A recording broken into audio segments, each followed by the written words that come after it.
जय हिंद साथियों। देखिए, बिंदु किसे कहते हैं, रेखा किसे कहते हैं, किरण किसे कहते हैं, रेखाखंड किसे कहते हैं, वक्र रेखा किसे कहते हैं, हम बता रहे हैं। देखिए, पहले पढ़ेंगे बिंदु।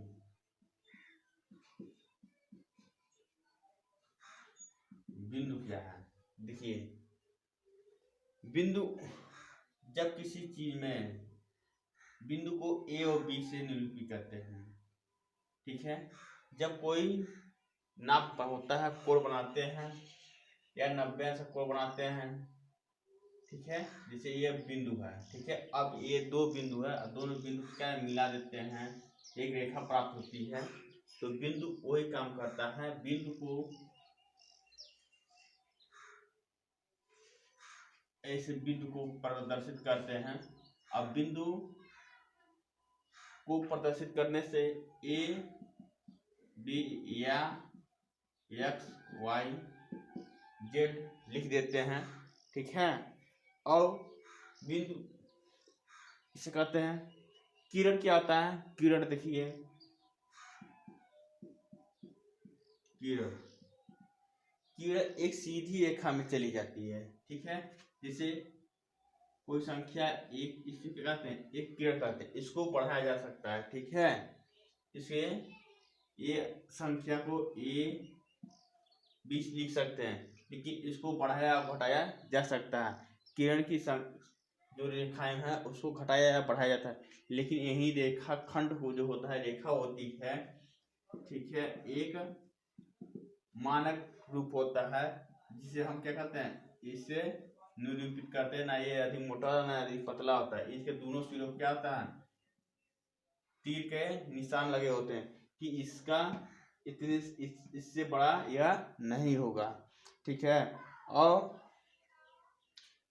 बिंदु, किरण, रेखा, वक्र रेखा किसे कहते हैं? देखिए, वक्र रेखा होता है एक वक्र रेखा।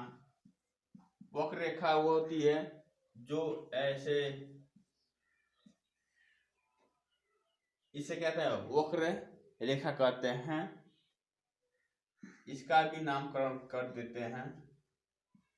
शुरू से लास्ट तक की क्रियाएं जो होती हैं वह वक्र रेखाएं होती हैं। इसे जो लाइन में प्रदर्शित करते हैं उसको वक्र रेखा करते हैं।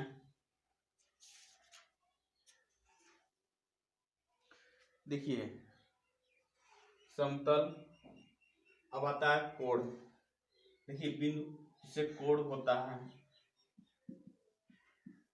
कोण अगर बनाते हैं, चांद द्वारा बनाया जाता है कोण, तो चांद द्वारा बनाया जाता है, तो ए बिंदु बी बिंदु, ठीक है, एक सरल रेखा खींचा जाए, एक नाप होता है, ठीक है। अगर यहाँ से इसको यहाँ बढ़ा देते हैं और इस तरह कर दें, ठीक है, तो अब मानो यह मानक है, यह क्या हुआ, रेखा हो जाएगा, ठीक है।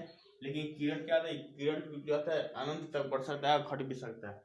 अब देखिए, एक रेखा पर बना हुआ कोण कितने अंश होता है, 180 अंश का होता है। लेकिन अगर हम बीचों बीच ऐसे कर दें, ये हो जाएगा आपका 90 अंश, ये हो जाएगा आपका 90 अंश का, ठीक है। ये हमारा कितना हो गया, 90 अंश का ये कोण बन जाता है, ठीक। तो यह बिंदु होती है ना, यह बिंदु से निरूपित करते, इसका नामकरण होता है ए बी सी, ठीक है। और देखिए, अगर इसी पर फिर अगर इस चिन्ह को नीचे बढ़ाते हैं, ए बी सी, ये डी हो जाएगा, तो ये भी 90 अंश का हो जाएगा। तो एक सीधी रेखा पर कितने अंश का कोण बन गया, ये हो गया 180 अंश का, ये हो गया 180 अंश का। लेकिन अगर यहीं पर अगर इस चिन्ह को अगर यहां से अगर ऐसे कर दिया जाए, ठीक है, तो 90 यह हो गया, ये 180 अंश का यह हुआ, और जो ये कोण बनेगा तो ये 220 अंश का कोण बन जाएगा।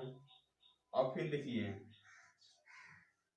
अगर कोई संख्या यहाँ है और इसको ऐसे कर देते हैं, ठीक, तो ये बन जाएगा 360 अंश का कोण हमारा बन जाएगा, 360 अंश का कोण बन जाएगा, क्योंकि ये क्या घूम के आ रहा है ना, तो वो क्या हो जाएगा 360 है, क्योंकि देखिए चतुर्थांश कितना रहता है, ये 90 हुआ, ये 90, 180 हुआ, ये होगा 270 हो जाएगा। यहाँ पे ये भी 90 हो जाएगा, ये भी 90 हो जाएगा, ये भी 90 हो जाएगा।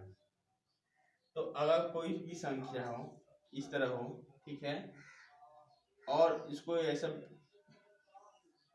ये संख्या यहाँ पर आ जाए, ठीक है, इसको हम कह सकते हैं 270 अंश का कोण है, ठीक है। तो बिंदु समझ में आ गया। किरण क्या होता है, एक सीधी रेखा में जाती है, उसे किरण कहते हैं। वो घट या बढ़ भी सकता है, रेखा रेखाखंड नहीं बढ़ सकता है, ठीक है। वे मान प्रवृत्त होते हैं, इनके दोनों,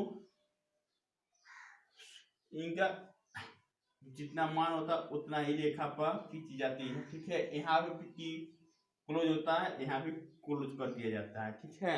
इसको रेखा कहते हैं, रेखाखंड कहते हैं, ठीक है। वक्र रेखा होती है जो घुमावदार होते हैं, उसे कहते हैं वक्र रेखा कहते हैं, ठीक है। रेखाखंड देखिए,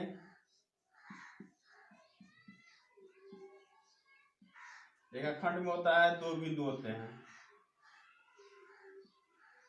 सी डी लिख दीजिए, चाहे एक्स वाई लिख दीजिए, चाहे ए बी लिखिए, ठीक है। ये क्या होते हैं, यह रेखाखंड पाया जाता है। अगर ऐसे ही वीडियो को आपको जानकारी प्राप्त करना है तो कमेंट करके लिखिए। धन्यवाद।